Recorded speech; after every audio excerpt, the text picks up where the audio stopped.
we are officially at the lowest point maybe in history when it comes to the Miami Dolphins organization. The Week 5 loss to the Carolina Panthers is absolute rock bottom. We are talking about one of the worst franchises in the NFL. And no, I'm not talking about the Miami Dolphins right now.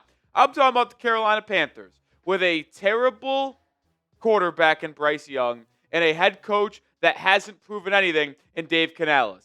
Yet, after going up 17-0 in the first 16 minutes of the game, you get outscored 27-7 in the final 44 minutes. You punt on 6 of 7 possessions. You can't stop a nosebleed. You allow 239 rushing yards, 209 to Rico Dowdle. And then some of these decisions that Mike McDaniel made yesterday were absolutely cowardly and embarrassing, and you can't have it inside your locker room nor organization. And some of the quotes and stats coming out of this game makes it 1,000 times more embarrassing. And I just don't understand how Chris Grier and Mike McDaniel still have their jobs as I'm filming this. It's unacceptable. And if you're with me, I want this to be maybe the most commented video in Dolphins Today history. Should the Dolphins fire Mike McDaniel today? Y for yes, N for no. The beautiful thing is, you can get your voices heard potentially. We have enough people screaming for Mike McDaniel to get fired in the comment section. This video gets a ton of views. Well, maybe someone high up in the Dolphins organization will see it, and they'll ultimately say, and then the fans are pissed. And maybe we can help get it, Mike McDaniel and Chris Grier out of here. Because this quote from McDaniel, I mean, I'll tell you what, the body wasn't even cold yesterday, and I was ready to fly and meet them in Miami to crack some skulls. Because Mike McDaniel in the post-game press conference saying that preparation and execution were the key reason why the Dolphins lost today, and then also saying we thought we were prepared for this and clearly we weren't. Are you fucking serious? What else do we need to see? Mike McDaniel just admitted he was the reason they lost. And I get it. There's sometimes coach speak where you're going to put the blame on you and say, yeah, you know what? We just didn't put our players in the right position. That comes after hard losses, maybe for a contending team, and you're just trying to keep morale high in the locker room saying, yeah, this one's on me. But when you just lost your 4th game of to start the season, your first 5 weeks, and it was actually clear that you were not prepared, you jumped out to a 17-0 lead, in large part because Bryce Young is, as mentioned earlier, the worst quarterback we've ever maybe seen. I mean, he just dropped the ball on their first drive. He literally saw Bradley Chubb and said, here you go, Bradley, you can have the ball. And then the next possession, he sails one to Xavier Legette, right, to make it Fitzpatrick. Like, if those 2 turnovers don't happen, well, the Dolphins probably don't take a 17-0 lead. Maybe we get blown out by 20 to the Carolina Panthers. But, like, Mike McDaniel has no ability to make adjustments in the middle of a game. He has no ability to have this team prepared week in and week out. The one thing that you could have always said about Mike McDaniel is he beats the teams he should and he loses to the teams he should. Like, he loses to the good teams, he beats the bad teams. Well, we can't even beat the bad teams anymore. We barely squeaked out a win against the Jets after they made it close late, and you blew a 17-0 lead to the Carolina Panthers. And don't get me started. I can have an hour-long show, an episode, just on the inexcusable decision to punt the ball down by 3 with 1:15 to go on 4th and 18. I don't give 2 flying shits that the Dolphins had a 4th and 18 and it had an unbelievable, unlikely chance to pick it up. Well, I'll tell you one thing, folks. The chances to pick up 4th and 18 were about 1,000 times higher than the defense forcing a 3 and out for the Carolina Panthers. Because, once again, 2, 3, 9. That is how many rushing yards the Dolphins gave up. You thought you were going to get a stop? Absolutely not.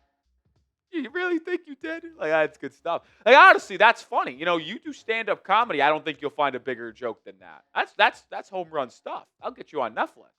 And then when you think about that, like Jack Jones pass interference, I've never met someone trying to grab more people. It's unbelievable. He's grabbing and grabbing and grabbing. He can't keep his hands off. It's holding a pass interference almost every play. And then you have this debauchery after the game. Minka Fitzpatrick declined to speak. That's illegal. I mean, illegal is a strong word maybe to use, but based on the NFL rule book about media policy, you can't do that. The locker rooms are open to media. If you get asked a question, you answer. But him going out and declining, that is not leadership stuff. You know what? Maybe this is harsh, but this is how I'm feeling. Fuck Minka Fitzpatrick, dude. He didn't want to be here after he got drafted in the first round and he got traded to the Steelers.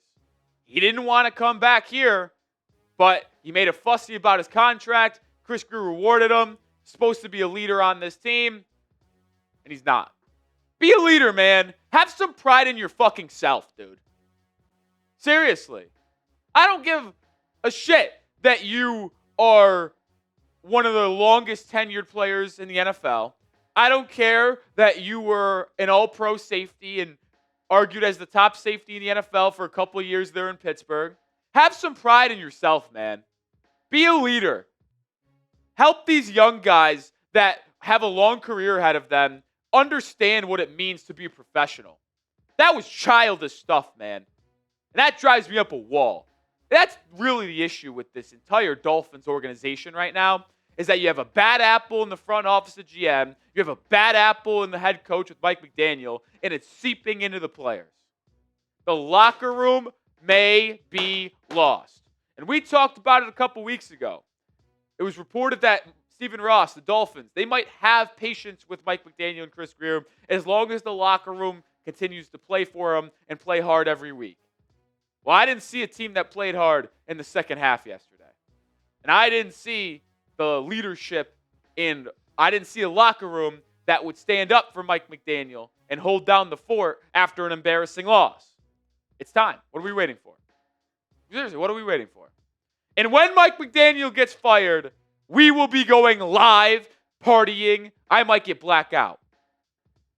Subscribe and turn on notifications for when he gets fired. We'll have a video and we'll be live on the channel. And then there's this too. I feel like there's a laundry list of things where I'm just looking at some of these quotes after the game and everything that's happening, and I'm just freaking losing my mind. Mike McDaniel said on the run defense, it can't continue to go on like this, and it's already gone on too long. Is he right? Yeah, he is. But this is him deflecting blame to his defensive coordinator, Anthony Weaver. I'll say this.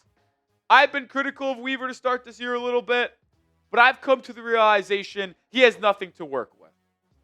If they make Anthony Weaver the scapegoat and fire him or do something in that regard after he was handed maybe the worst secondary in the history of the NFL to start the year, their two starting corners, Rasul Douglas and Jack Jones, were not on an NFL roster when training camps began. Jack Jones was signed the first week of training camp. Rasul Douglas was signed on roster cutdown day.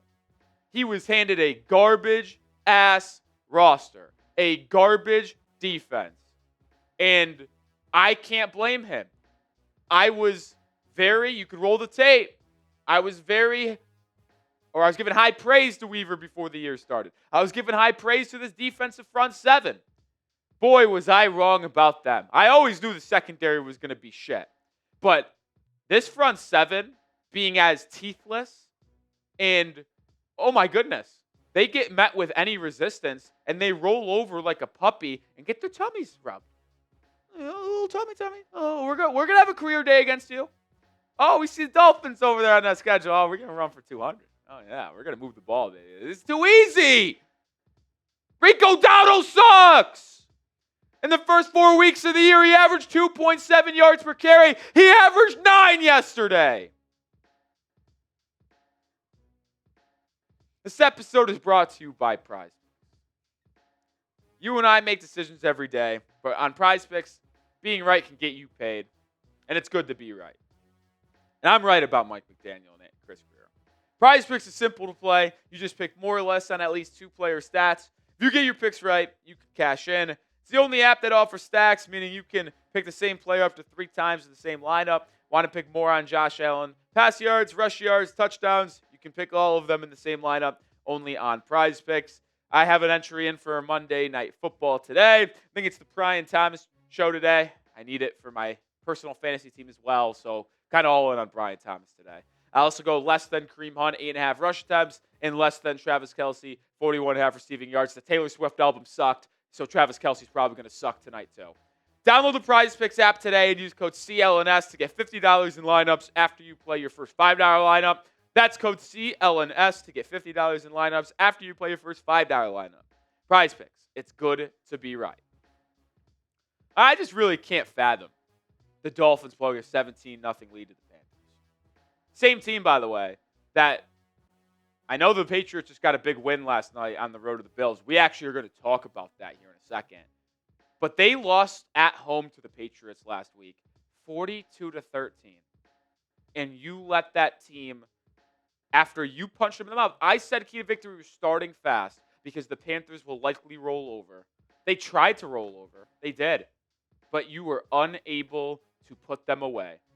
You had 3 different opportunities in the third quarter to, after the Carolina Panthers scored a field goal to open the half and make it 17-13, you had, I think, 3 drives potentially to go down the field and get points, to either rebuild the lead to 7 or score a touchdown and go back up 2 scores. And you were unable to do it. And the Panthers, and Tua was actually very open and blatant about it. He was like, yeah, they just ended up packing the middle of the field, getting depth, taking away everything that we wanted to do over the middle of the football field, and we had no answers for that. Well, that's part of coaching. Like, that is. And how about this? ESPN's Dolphins reporter, Marcel, yesterday was the first time under Mike McDaniel that Miami has blown a 3-score lead. They were 10-0 entering this week if they led in a game by at least 17 points. It is the 3rd time the Dolphins have lost a game in which they are at least +2 in the turnover differential. 2024 against the Seahawks, no Tua, don't blame him for that one. And then obviously the disaster of a game that was Will Levis on Monday Night Football against the Titans in 2023. I mean, if you are Stephen Ross, how is this not the final straw? Seriously, how is it not? I tweeted this out on Monday morning. Every day that Chris Grier and Mike McDaniel are still employed by the Miami Dolphins is a slap on the face to every single Dolphins fan. Every single one of them. The longer these two are still inside this organization proves that Stephen Ross does not care about winning football. You want to exercise patience and holding on to Mike McDaniel and Chris Grier? Patience? Stephen Ross has allowed Chris Grier to be the GM of this football team since 2016. They have not won a playoff game. What other job can you hold in the circle of life to where you can be a failure for 9+ years and still retain that job? None. That's the answer. Mike McDaniel has proven over the last 2 years he is incapable of leading a team, incapable of making adjustments when adjustments are needed. You guys should be pissed. If you watched our video following the game yesterday, you watched me in the first minute take off my Jalen Waddle jersey and say, I don't blame Waddle. He was awesome. But I am no longer wearing Dolphins gear until he's gone. And I knew my finger was going to cut off. But Mike McDaniel's gone. Until those two are fired, no more Dolphins gear for Rolly on the show. None. You have to draw the line in the sand somewhere, folks. And you have to start showing Ross that we will not put up with this incompetence in our organization. We've been rebuilding for 20 plus years. If he doesn't show some urgency, you're going to lose the fan base. And some fans are already lost. I've had people in my mentions, in my comments, in my Twitter DMs telling me that they are no longer going to watch the Dolphins this season. They still might tune into our show. I hope you guys do. But Ross is going to lose the fans, man. It's been too long. It's sickening. And if we'll be honest here, folks, Chris Grier is the one who needs to be canned first. Like, Mike McDaniel needs to be fired. I made that abundantly clear. But if you are going to put a list of reasons why the Dolphins are where they are at in terms of their current build, Chris Grier is number one, in my opinion. The constant missing on picks, the constant blockbuster trades, and sure, they helped the Dolphins make the playoffs in back-to-back years. The Bradley Chubb trade, Tyreek Hill trade, Jalen Ramsey trade, they went all in. They felt they had the chance, and they went all in. It didn't work. But then Ross has allowed Grier to miss on every pick possible, man. I mean, it's 5 weeks. I know it's early. Kenneth Grant and Jonas Savignaya might be the worst first, second round pick combination in the history of the NFL. And I mean history. Kenneth Grant, there was a rep yesterday in a run situation. He was blown 8 yards off the line of scrimmage. 8 by an interior offensive line in Carolina that was down to the third string right guard. Jonas Savignaya is the worst offensive guard in all of football. This is not a joke when I say this. Jonas Savignaya makes Liam Eichenberg look like Zach Martin. Whoever the best guard in NFL history is, that is Liam Eichenberg if you compare him to Jonas Savignaya. That's how bad he is. I just don't know how much more I can take, man. I just don't know how much more I can take. Blowing a 17-0 lead to the Panthers. The punt decision on 4th and 18. The roster that Chris Grier has put out there. I mean, I know the injuries suck to James Daniels and Austin Jackson, but the offensive line that Miami threw out there yesterday was bad. Dude, the Panthers came into this game giving up 132 rushing yards per game. And the Dolphins offense averaged like 1.6 yards per carry. Devon Achane had 10 carries for 16 yards. Some of it's on the play calling for getting so wide when you couldn't block. But my goodness, what are we doing here? Round out the show with this. Who's most to blame? Mike McDaniel, type MM. Chris Grier, type CG. Stephen Ross, type SR. You had to pinpoint the blame on one person. Who would it be? I mean, right now, it's Ross for letting these two still be employed, but it's certainly Chris Grier's fault that the Dolphins are this shit. That'll do it for today's show. If you want more on the Miami Dolphins, follow me on Twitter, at Nic_Rohloff. Make sure you're subscribed to the channel because, like I said, when those two inevitably get fired, which you pray to God it's going to happen in the next 6 months, I hope to happen. It happens in the next 24 hours. 2 minutes, that'd be nice too. Either way, when it happens, we'll be live and we'll break it down on the channel. So subscribe.